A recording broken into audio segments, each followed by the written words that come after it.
Hello guys, welcome to the channel. इस video का topic है सेकेंड मैसेंजर ऑफ हार्मोन।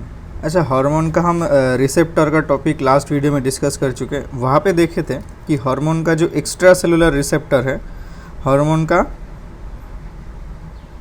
दो रिसेप्टर होता है, दो टाइप का।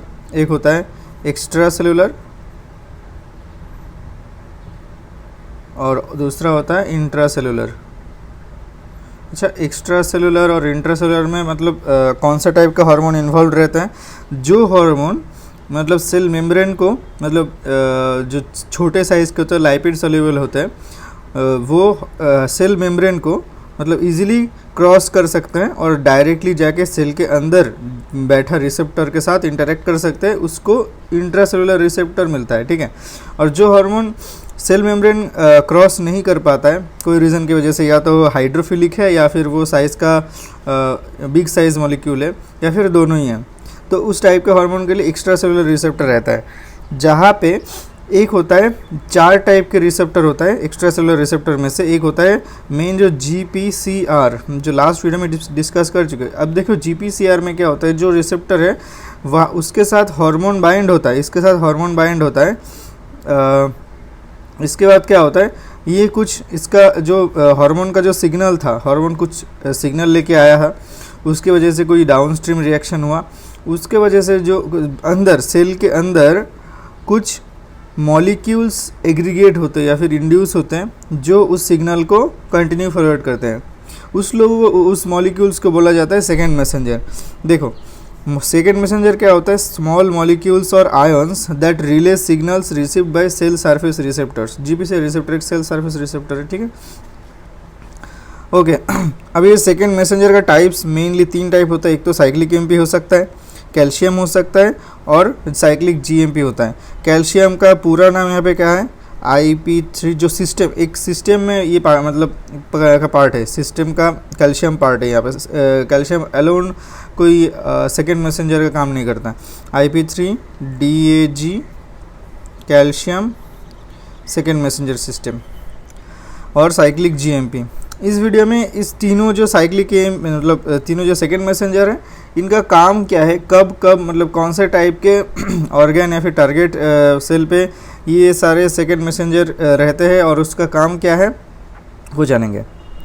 अब देखो, साइक्लिक पहले आते हैं साइक्लिक AMP में। साइक्लिक AMP उस टाइप के काम में इन्वॉल्व होता है जहाँ पे देखो कोई मेटाबॉलिज्म होता है जिस सेल में, जहाँ पे कोई वाटर रिजर्प्शन होता है, वाटर का रीअब्जॉर्प्शन या फिर इलेक्ट्रोलाइट सिक्रेशन। ये तीन काम में साइक्लिक AMP पार्टिसिपेट करता है, तीन टाइप के काम में। मेटाबॉलिज्म लाइक एग्जाम्पल में देख लेते हैं। ग्लूकागॉन जो है वो ग्लाइकोजिनोलाइसिस करता है। ग्लाइकोजिनोलाइसिस में जो प्रोसेस है, ग्लूकागॉन यहाँ पे हार्मोन है जो इसका GPCR रिसेप्टर में बाइंड होगा। उसके बाद अंदर साइक्लिक AMP इंक्रीज होगा, उसके बाद ग्लाइकोजिनोलाइसिस प्रोसेस स्टार्ट होगा। ओके, ठीक वैसे ही वाटर रीअब्जॉर्प्शन, वेसोप्रेसिन जिसका ADH भी बोला जाता है, जिसका और एक नाम है एंटी डाययूरेटिक हार्मोन, जो कलेक्टिंग डक्ट पे, CD मतलब कलेक्टिंग डक्ट, V2 रिसेप्टर होता है, वहाँ पे अगर ये अटैच होगा तो वो एक्वापोरिन्स को इंड्यूस करेगा। एक्वापोरिन्स क्या है? ये वाटर ट्रांसपोर्ट करता है, वाटर ट्रांसपोर्टिंग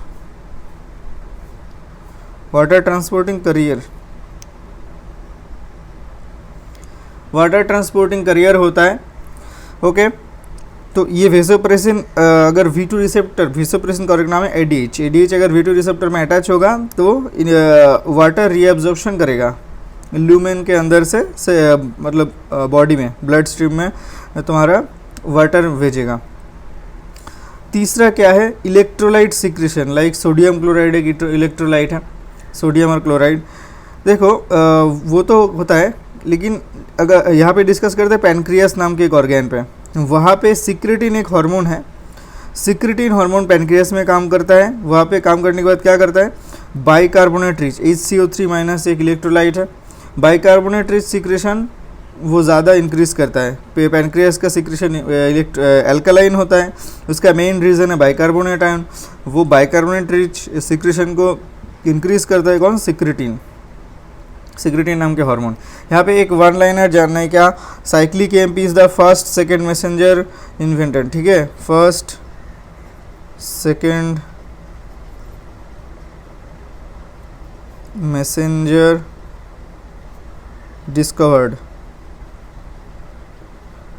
पहला सेकेंड मैसेंजर डिस्कवर किया गया था जो है वो साइक्लिक एएमपी, और पहला जो हार्मोन है वो था सिक्रेटिन, ठीक है। ये भी सिक्रेटिन हार्मोन भी पहली बार मतलब एज ए हार्मोन इन्वेंट किया गया था, इन्वेंट नहीं सॉरी डिस्कवर किया गया था, ठीक है। और जो साइक्लिक एएमपी का एक पैथोलॉजिकल कोरिलेशन है, पैथोलॉजिकल क्लिनिकल कोरिलेशन, वो देख लेते हैं। देखो कॉलेरा जो टॉक्सिन है, कॉलेरा बैक्टीरिया, उसका कॉलेरा जो टॉक्सिन होता है वो क्या करता है, हमारे बॉडी में डायरिया करता है, और पार्ट्यूसिस टॉक्सिन करता है हुपिंग कफ। कैसे करता है, दोनों का मैकेनिज्म ऑलमोस्ट सेम ही होता है, दोनों के दोनों साइक्लिक एएमपी इंक्रीज करता है, लेकिन डिफरेंट जगह पे साइक्लिक एएमपी इंक्रीज करता है। कॉलेरा टॉक्सिन करता है स्टूल में साइक्लिक एएमपी का कंटेंट इंक्रीज्ड, और जो पार्ट्यूसिस टॉक्सिन है वो स्पूटम में करता है, स्पूटम में साइक्लिक एएमपी का कंटेंट इंक्रीज करता है। अब कैसे करता है, देखो जीपीसीआर सिस्टम में जो मतलब सेकेंड मैसेंजर है, कौन सा सेकेंड मैसेंजर कब काम करेगा वो डिपेंड करता है, मतलब कौन सा सेकेंड मैसेंजर इंड्यूस होगा वो जी जो प्रोटीन है उसके ऊपर डिपेंड करता है। जीएस और जीआई जो सब टाइप होता है, ये अगर एक्टिवेट होता है जीएस तो साइक्लिक एएमपी इंक्रीज करता है, और जीआई अगर इनहिबिट होता है, मतलब जीआई अगर स्टिमुलेट होता है तो साइक्लिक एएमपी डिक्रीज करता है, साइक्लिक एएमपी डिक्रीज करता है नॉर्मली, मतलब फिजियोलॉजिकली इसका काम होता है। जीआई अगर स्टिमुलेट होगा तो अब देखो जीआई मतलब इनहिबिटरी, स्टिमुलेट होगा तो साइक्लिक एएमपी इनहिबिट हो जाएगा, मतलब डिक्रीज हो जाएगा। तो कॉलेरा करता है कि जीएस को स्टिमुलेट करता है जिसकी वजह से साइक्लिक एएमपी इंक्रीज होता है, और पार्ट्यूसिस टॉक्सिन इसको इनहिबिट करता है। इसको अगर इनहिबिट करेगा, क्या इनहिबिटरी सब टाइप को अगर इनहिबिट करेगा तो इनडायरेक्टली इंक्रीज हो जाएगा, इनडायरेक्टली इंक्रीज हो जाएगा, वही करता है पार्ट्यूसिस टॉक्सिन।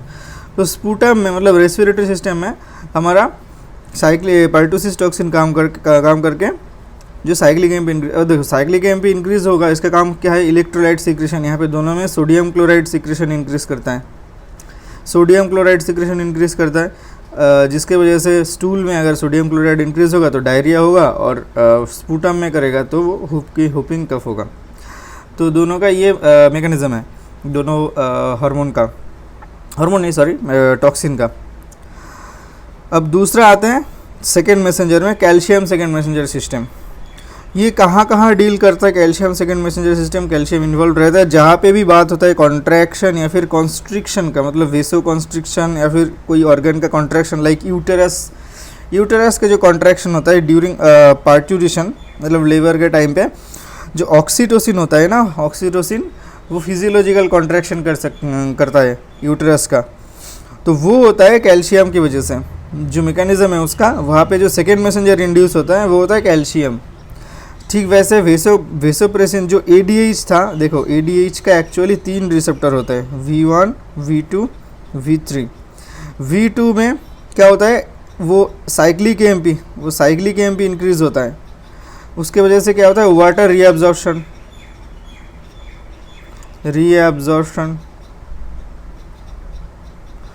V1 देखो ये है वेसोप्रेसिन का V1 रिसेप्टर, ये करता है कैल्शियम की वजह से होता है, कैल्शियम की वजह से वेसो कॉन्स्ट्रिक्शन करता है। एक ही हार्मोन का 2 टाइप का रिसेप्टर है, V1, V2। V1 जो है कैल्शियम के साथ डील करता है, calcium as a second messenger use करता है, और साइक्लिक एएमपी यूज़ करता है V2 रिसेप्टर, जिसकी वजह से वाटर रीअब्जॉर्प्शन होता है। तो ये जो वेसोप्रेसिन का वेसो कॉन्स्ट्रिक्शन का जो मैकेनिज्म है वो कैल्शियम की वजह से होता है, कैल्शियम सेकेंड मैसेंजर की वजह से होता है।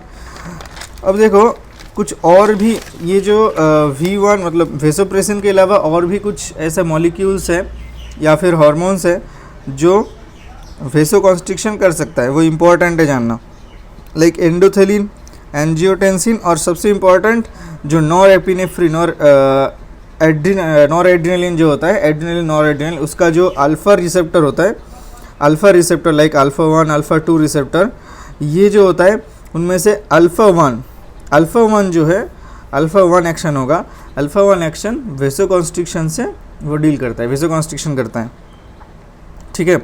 अच्छा, और जो cyclic GMP last second messenger, मतलब 3 सेकेंड मैसेंजर में से ये लास्ट है, साइक्लिक जीएमपी कहाँ डील करता है, जहाँ पे भी बात आता है रिलैक्सेशन या फिर डायलेटेशन का, मतलब ब्लड वेसल का डायलेशन जो प्रोसेस होता है उसमें बहुत इंपॉर्टेंट रोल प्ले करता है नाइट्रिक ऑक्साइड।